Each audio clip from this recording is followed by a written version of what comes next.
오늘은 1년 중에 가장 즐겁고 또 감사해야 할 추수감사절입니다. 신구약 성경은 하나님이 행하신 역사와 또 그 은혜를 감사하는 내용이 기록되어 있습니다. 그러므로 성경이 가르치는 하나님을 알고 하나님을 기념하면서 또 기뻐하며 고백하는 감사, 이 감사가 오늘 있어야 할 것입니다. 이제 추수감사절에 정신과 감사하는 비결을 통해서요, 성경을 통해서 우리가 역사적으로 그리고 교회 역사적 사건을 살펴보고자 합니다. 첫째는 구원의 은혜 가운데 베푸신 하나님의 복입니다. 추수감사절에 관한 것으로 신구약 성경에 나타난 가장 오래된 그 기록을 보면요, 모세는 이스라엘 백성들에게 가르쳐 주기를 그 토지 소산물을 거두어서 그 처음 익은 열매를 광주리에 담아가지고 그것을 여호와의 성소에 가지고 와서 하나님 앞에 이렇게 아뢰라고 말하고 있어요. 신명기서 26장 5절로 9절 말씀 보니까 내 조상은 유리아는 사람으로 소수의 사람을 거느리고 애굽에 내려가서 거기 우거하여 필경은 거기서 크고 강하고 번성한 민족이 되었더니 애굽 사람들이 우리를 학대하여 우리를 괴롭게 하며 우리에게 중욕을 시킴으로 우리가 우리 조상의 하나님께 부르짖었더니 여호와께서 우리의 음성을 들으시고 우리의 고통과 신고와 압제를 하감하사 여호와께서 강한 손과 편팔과 큰 위험과 이적과 기사로 우리를 어디에서? 애굽에서 인도하여 내시고 이곳으로 인도하사 이 땅 곧 젖과 꿀이 흐르는 땅을 주셨나이다. 이렇게 말하고 있습니다. 이 고백, 감사의 노래의 도식을 이루는 요소에는 조상이 겪은 그러한 역경과 여호와께 부르짖음, 그리고 구원과 가나안 땅에 정착하도록 하나님께서 인도하여 주신 것에 대한 진정한 감사. 그래서 여호와께서 기업으로 주신 땅에 들어가서 그 땅에서 이제 열매를 추수한 것. 이것을 노래하면서 추수에 대한 설명은 하지 않았어요. 여호와의 구원의 행동을 기념하면서 고백. 이 부분을 좀 더 자세히 알고 싶다면 예배가 끝난 다음에 시편 136편 10절에서 25절 말씀을 읽어보시면 여기에 관련된 내용들이요, 아주 자세하게 기록이 되어 있습니다. 설명이 되어 있어요. 이와 같이 성경이 말하고자 하는 것은 추수감사절에요, 그 추수한 것 때문에 그 기쁨, 추수한 기쁨에 우리의 마음이 도취되어서 감사하는 그런 감사가 아니라는 것입니다. 먼저 여호와의 인자하심과 구원의 역사를 기념하고 자신의 비천함을 고백하는 감사절이 되어야 된다는 것입니다. 그렇기 때문에 이스라엘이 가나안에 정착했을 때 추수 시기를 따라 지킨 감사의 추수절은 그 추수와 관계없이 또 유월절, 무교절, 장막절 혹은 뭘까요? 초막절로 불려졌죠. 이것은 하나님께서 이스라엘을 구원하시고 인도하시고 보호해 주신 하나님의 그 행사, 하나님께서 모든 것들을 하신 것들을 기념하는 거예요. 그리고 감사하는 것입니다. 그러므로 추수감사절은, 그들의 추수감사절이 뭐예요? 하나님을 모르는 사람들이 추수한 그 추수감사 잔치를 기쁘고 이렇게 막 즐거워하는 거, 그거와는 성격이 전혀 다르다는 것입니다. 온전히 그것은 하나님의 구원의 행동, 하나님의 구원하심을 기념하면서 기뻐하면서 감사하는 삶 전체의 표현이었다는 것이죠. 우리가 지키고 있는 이 감사절은 그럼 어떤 감사절일까? 영국의 그 청교도들이죠. 청교도들이 메이플라워를 타고요, 이제 신대륙을 향해서 나가지 않습니까? 그때 그 고난과 역경을 불구하고 농사지어서 처음 익은 열매를 제단에 놓고 그들의 눈물 섞인 눈물의 감사, 그것이 효시가 된 것입니다. 두 번째는 고난과 죽음을 넘어선 감사. 여러분은 어떤 감사입니까?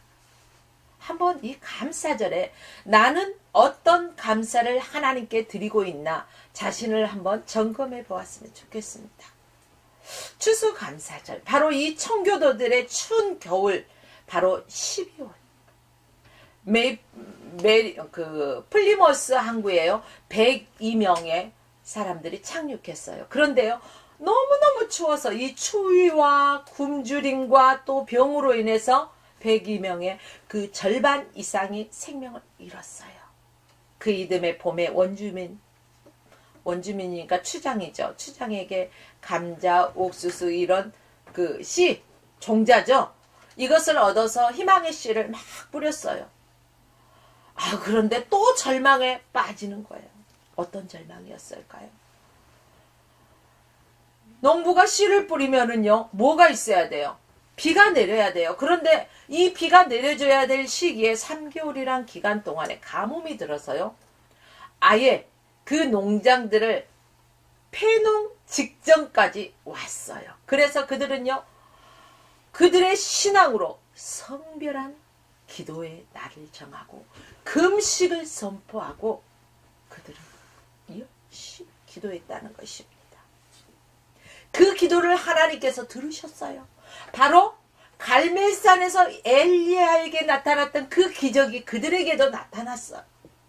그 가물었던 땅에 10일간의 비가 촉촉히 내려가지고 위기에서 생명을 건질 수 있었습니다. 그러므로 이들에게 있어서는 감사는, 마음은 그 고난과 역경을 넘어선 생명적인 진정한 감사였다는 것입니다. 이러한 청교도는 본래 영국 국교인 성공의 그 형식적이고 또 관료적인 신앙, 이것보다도 더 생명적이고 내면적인 경건한 신앙생활을 살기 위해서 그들이 말하고 있어요. 그래서 그들은 12년 동안 본국에서 박해를 견디다가 그 박해를 견디다가 못해서 암흑의 대륙이라고 불리던 바로 아메리칸 신대륙에 생명을 걸고 죽기를 각오하며 죽으면 죽으리이다. 우리가 진정한 감사, 하나님 앞에만 감사를 드리기 위해서 대서양을 건너 어디까지 신앙을 지키기 위해서 신앙 제일주의 이러한 모습으로 살아가기 위해서 그는 생명을 걸고 이제 나온 것이죠. 그래서요, 이제 1621년 11월 11일, 지금은 11월 11일이면 뭐라고 해요? 빼빼로데이 이러죠. 근데 이 1621년 11월 11일에 체결된 메이플라워 계약에 보니까 하나님의 이름으로 아멘할지어다. 그들은 하나님의 영광과 그리스도의 신앙의 증진을 위해 항해를 계속하였노라. 이렇게 선언한 선언문이 있다는 것입니다. 그래서 우리는 11월 11일 되면은 누구에게 빼빼로를 사줄까가 아니라 이 사람들의 진정한 신앙 고백을 한번 생각해 봐야 될 것 같습니다. 저들은 하나님의 영광을 위해서 정든 고향도 친척도 다 버리고 신들에게 와서 죽음과 투쟁하면서 결실을 얻었고 그 결실로 말미암아 감사하지 않을 수가 없었어요. 냉정히 한번 따져봅시다. 이들이 정말로 잘 먹고 잘 살기 위해서 나왔습니까? 아니지 않습니까? 정말로 하나님께만 영광 돌리기 위함이 있었잖아요. 그런데 그들의 가는 길이 순탄하였습니까? 아니요. 추위와 굶주림과 고난과 역경 속에서 죽음과 사투를 벌이면서 그들은 탈출했죠. 그리고 또 농사를 지었지만은 그 악조건 속에서 또 그들은 금식을 선포하면서 기도해서 하나님의 베푸신 그 은혜, 기적을 체험하면서 이 수확을 얻었으니 이 안에서 무슨 감사가 있겠어요? 진정한 감사였다는 것입니다. 말로만 드려지는 형식적인 감사가 아니었다는 것입니다. 사실 이들을 보십시오. 감사해야 될 일보다는 무슨 일이 더 많았어요? 슬퍼할 수밖에 없는 일들이 정말로 많았습니다. 진정으로 고마워하기보다는 하나님이 왜 이렇습니까? 왜 이렇습니까? 왜 이렇습니까? 이러한 원망해야 될 일들도 숱하게 많았다는 것입니다. 그럼에도 불구하고 이들은 슬픔보다는 기쁨, 원망보다는 고마움을, 감사를 신앙의 정신으로 하나님께 감사 예배를 드렸다는 것입니다. 이것을 증거하고 있어요. 이런 것을 볼 때 추수감사절은 감사 신앙의 정신이다. 진정한 감사가 여기에서부터 나와야 된다는 것입니다. 오늘 우리도 추수감사절을 맞이해서 진정한 생명을 걸고 하나님 앞에 예배드리면서 진정한 감사가 있어야 할 것입니다. 위에서 말한 것 같이 감사절은 기쁘고 감사하고 이러한 것을 지키는 정신적인 신앙의 절기. 그러므로 우리는 하나님 앞에 추수감사 예물을 드릴 때 이때는 처음 익은 곡식으로 하나님 앞에 처음 익은 열매로 양의 짐승의 첫 새끼로 흠없는 첫 새끼로 이런 식으로 드리잖아요. 여러분. 근데 우리의 진정한 감사. 이 시대에는 뭘로 드린다고요? 물질로, 헌금으로 예물을 하나님 앞에 드립니다. 신앙의 내면적인 은혜로 물질로 바치기 때문에 우리의 몸과 마음과 정성을 모아서 하나님 앞에 감사를 드려져야 하는 것입니다. 성경에서 말하는 과부의 엽전 2개, 엽전 2냥이죠. 나병 환자 10명이 오늘 본문에 보니까 다 깨끗함을 받았어요. 그런데 그 9은 다 그냥 깨끗해졌네? 나 고침받았네? 그냥 갔어요. 거기에서 끝났어요. 그러나 한 명은 어떻습니까? 돌아와서 진정한 감사를 드릴 때 병에서 자유함을 얻고 그가 구원함을 얻었지 않습니까? 오늘 예배를 드리시는 여러분, 여러분들의 감사는 어떤 감사입니까? 입술로 하나님 땡큐, 하나님 감사, 형식적으로 하지는 않습니까? 정말로 매 순간순간 우리는 이러한 진정한 감사가 어디서부터? 내 속에서부터 넘쳐나야 된다는 것입니다.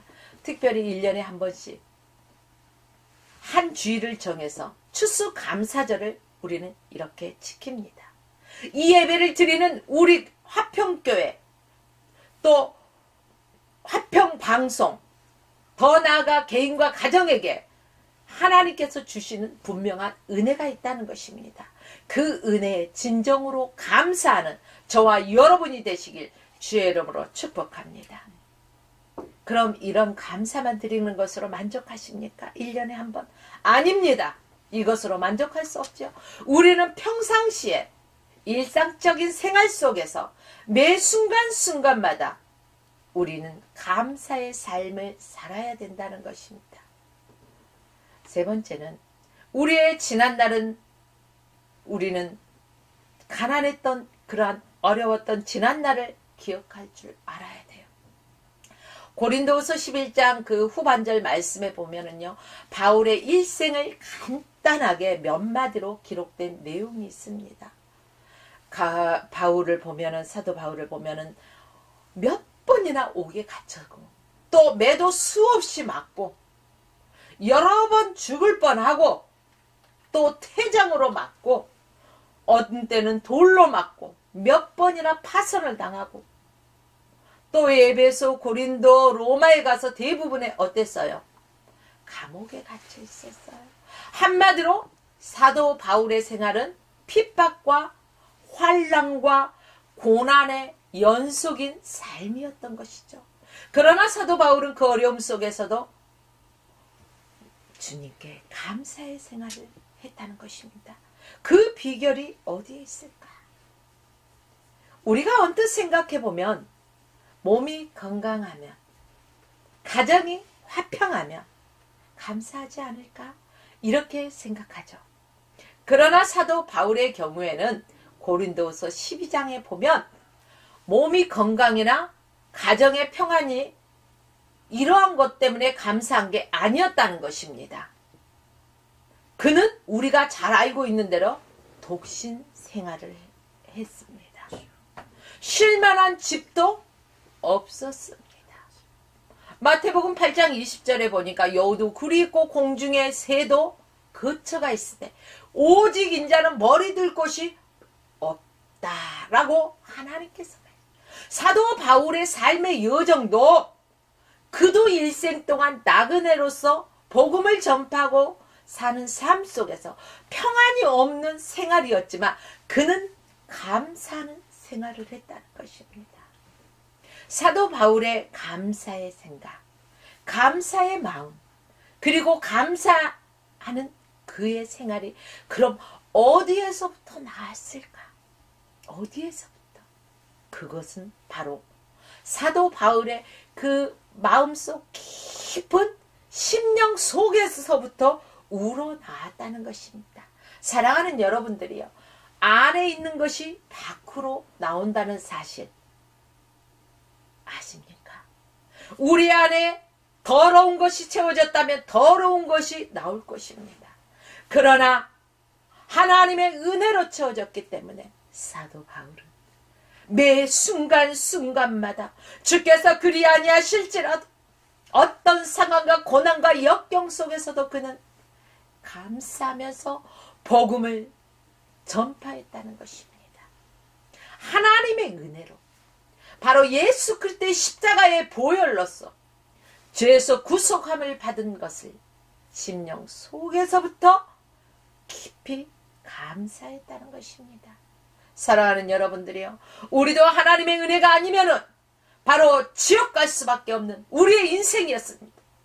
그러나 하나님께서 저와 여러분들을 사랑하셔서 그 아들 예수 그리스도를 낮고 낮은 이 땅에 보내주셔서 친히 인간의 몸을 입고 오셔서 우리 죄 때문에 아무 죄 없으신 예수 그리스도께서 십자가에 못 박혀 죽으시고 물과 피를 다 쏟으시고 그 피값으로 우리의 죄값을 지불하시고 여기에서 끝난 게 아닙니다. 죽은 자 가운데서 3일 만에 부활하셔서 사망 권세를 이기셨습니다. 바로 부활하셔서 우리에게 부활의 소망을 주셨다는 것입니다. 우리가 이 땅에 사는 것이 다가 아니라 우리가 이 땅에서 세상을 떠날 때는 가는 곳이 있다는 것입니다. 그래서 우리가요, 사람이 그 생명을 다했을 때 뭐라고 말해요? 돌아가셨다. 돌아갔다는 건 뭐예요? 어딘가 갔다는 거잖아요. 내가 온 곳으로 갔다는 거예요. 예수 그리스도를 믿지 않는 자는 지옥 갈 수밖에 없습니다. 그러나 예수 그리스도를 믿는 자는, 예수 그리스도를 나의 구주로 믿고 영접하는 자는 하나님의 자녀가 되는 권세를 받았습니다. 그렇기 때문에 우리는 천국의 백성이요, 하나님의 자녀요, 천국 시민권을 가진 자라는 것입니다. 바로 우리에게 구원을 베푸신 그 하나님께 감사하는 것이 저와 여러분의 마땅한 삶이라는 것입니다. 그저 좋을 때만 감사 하지 말라는 것입니다. 사도 바울처럼 힘들고 어려운 역경 속에서도 진정한 나를 구원해 주신 그 이유 하나만으로도 우리는 감사할 수 있어야 된다는 것입니다. 그뿐입니까? 하나님의 자녀된 우리를 악한 사단 마귀에게서 해방시켜 주셨습니다. 그래서 우리는 예수 그리스도 이름의 권세로 그것들을 물리친다는 것입니다. 살아계신 하나님께서 저와 여러분과 함께 하신다는 것을 믿을 때 진정한 감사가 왜 나오지 않겠습니까? 여러분, 하나님 우리와 함께 하시오니 주께 감사해야 된다는 거예요. 진짜 감사합시다. 저는 이 말씀을 참 좋아합니다. 빌립보서 4장 13절. 내게 능력 주시는 자 안에서 내가 모든 것을 할 수 있느니라. 그래요. 나는 할 수 없을 때 내 안에서 역사하시는 그분께서 능력 주시기 때문에, 그 능력으로 행하기 때문에 내가 칭찬받을 것은 하나도 없고 다 주님께 영광 올려드리는 그러한 진정한 감사가 흘러 넘쳐야 된다는 것입니다. 여러분, 내게 주시는 능력 주시는 자 안에서 바로 순경이나 역경이나 초막이나 궁궐이나 어디에서든지 우리가 감사로 충만해져야 된다는 것입니다. 여기에서 순경, 순할 순자에 지경 경자, 내가 뜻하고 마음대로 그 계획하는 게 있지 않습니까? 그런데 그것대로 되지 않는 것, 그것대로 되지 않았을 때, 아니죠. 제가 잘못 말했네요. 순경이라는 것은 내가 뜻하고 계획하고 마음 먹은 대로요, 되어지는 것입니다. 그래서 하하하하하 웃는 거예요. 왜요? 좋아서. 내가 계획한 대로 일이 술술술술 풀려. 지경이 넓혀진다는 거잖아요. 그래서 좋으니까 감사할 수 있잖아요. 그런데 여러분, 역경, 거슬릴 역자의 지경 역자, 거슬린다는 거예요. 이것은 내가 계획하는 대로 이루어지는 것이 아니라 내가 계획하는 대로 나가면 얼마나 좋아요. 순경. 근데 이 역경은 자꾸 빗사이로 막 가듯이 내가 계획하는 것과 상관없이 나가요. 그래서 실패도 할 수 있고 좌절도 할 수 있고 이런 상황들. 그래서 아이고 하고 울분을 터뜨리는 거예요. 불평도 하고 원망도 하고 이 역경 속에서. 그러나 우리 믿는 자들은 순경, 내 마음먹은 대로 될 때, 내 역경 되지 않을 때, 내가 초막이나 궁궐이나 어떤 상황과 그 환경 속에서도 하나님께 그 모든 것을 초월해서 감사로 충만한 삶을 살아야 된다는 것입니다. 여러분은 감사의 조건이 있을 때만 감사합니까? 정말로 역경 속에서도 감사하는지 우리의 신앙을 오늘 점검해 보아야 할 것입니다. 이제 말씀을 정리합니다. 우리 주 예수 그리스도를 믿는 성도, 이 성도들은 주를 위해 무슨 열매를 맺는 사람입니까? 신앙의 우리는 성령의 열매를 맺는 사람이 되어야 된다는 것입니다. 그래서 무슨 열매를 맺든지 우리는 주께 감사. 내가 주를 향하여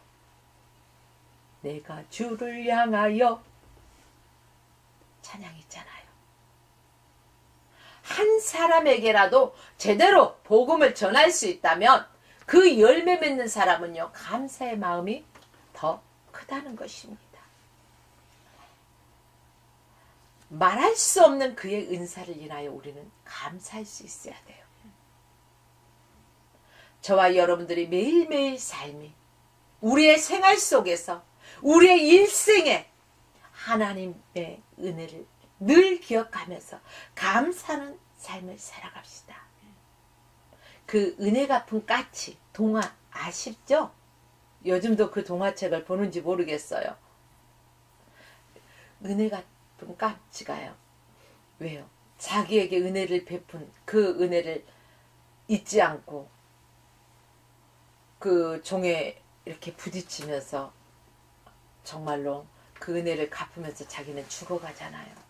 우리는 흔히 그 은혜는 돌에 새기고 원수는 물에다 새기라고 했잖아요. 잊어버리라는 거. 물은 흘러잖아요. 흘러가고 표도 안 나잖아요. 이렇게 서운한 감정들은 다 잊어버리고 흘러보내야 되는데 반대로 살 때가 얼마나 많아요. 은혜를 잃어버리고 너 두고 봐. 네가 나한테 그랬지. 언젠가는 이를 부드득 갈면서 바위에 새길 때가 얼마나 많이 했습니까? 오늘 이런 사람을 회개해야 된다는 것입니다. 진정한 감사할 줄 모르는 사람이에요. 우리의 죄를 용서하시고 우리가 우리의 죄를 용서한 같이 우리의 죄를 용서해달라고 하면서 우리는 용서받고자 하면서 하나님의 은혜 가운데 우리는 죄 용서함 받았습니다. 그리고 매일매일 삶을 회개하며 용서함을 구하고 우리는 살아가잖아요. 그런데 누군가를 용서하지 못한다? 말이 안 되죠.